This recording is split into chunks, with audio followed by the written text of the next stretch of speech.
بسم اللہ الرحمن الرحیم۔ غزوہ سویق کے متعلق گفتگو ہو چکی تھی۔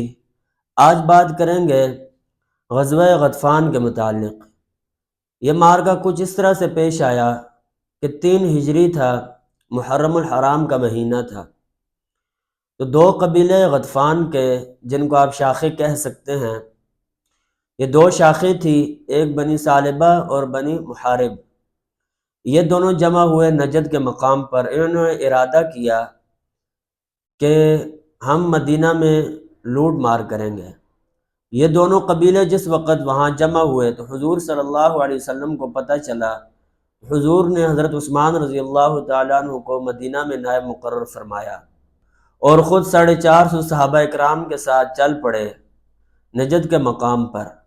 جب حضور صلی اللہ علیہ وسلم وہاں پہنچے تو یہ لوگ وہاں سے منتشر ہو چکے تھے، اور صحابہ اکرام کو صرف ایک شخص ملا، بنی ثعلبہ کا۔ اس کو پکڑ لائے اور حضور کی خدمت میں پیش کیا۔ جناب رسول اللہ صلی اللہ علیہ وسلم نے اسلام کی دعوت دی، اس نے اسلام کو قبول کیا اور مسلمان ہو گیا۔ خیر، یہ ایک ہی شخص ان کے ہاتھ لگا تھا اور یہ بھی مسلمان ہو گئے اور صحابی بن گئے۔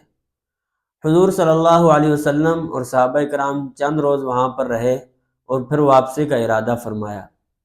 چنانچہ واپسی پر ایک مقام پر کافی تیز بارش ہو گئی، صحابہ اکرام کے، حضور کے بھی کپڑے گیلے ہو گئے۔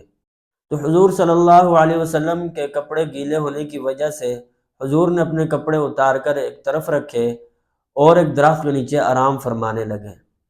تو یہاں پر ایک اعرابی نے دیکھ لیا کہ حضور آرام فرما رہے ہیں، تو اس اعرابی نے جا کر دعصور نامی جو شخص تھا، غطفان کا جو سردار تھا اور بہادر بھی تھا، اس کو بتایا۔ تو وہ تلوار لے کر آیا اور حضور کی خدمت میں حاضر ہوا۔ حضور کی آنکھ کھل گئی اور اس نے کہا کہ آج بتائیں آپ کو میری تلوار سے کون بچائے گا؟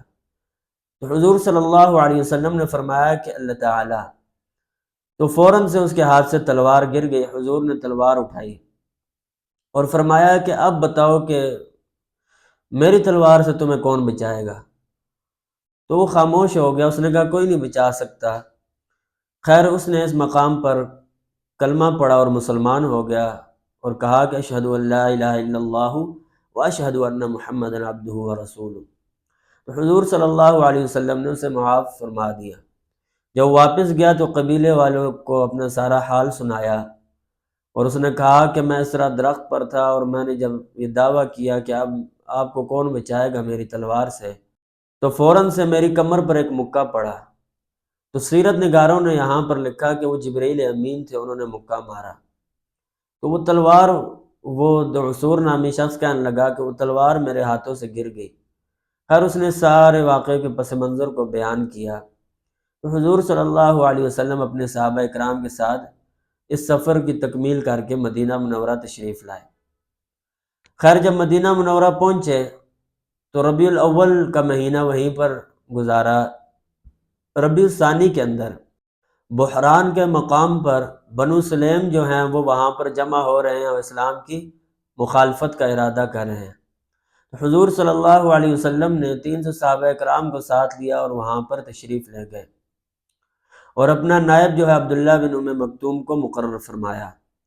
جب اس مقام پر پہنچے تو یہ لوگ وہاں سے منتشر ہو چکے تھے، چنانچہ کچھ روز وہاں پر قیام فرمایا، ایک قول کے مطابق تقریباً 10 دن۔ پھر حضور صلی اللہ علیہ وسلم بنا جدال اور قتال کے اپنے صحابہ کے ساتھ واپس تشریف لے آئے۔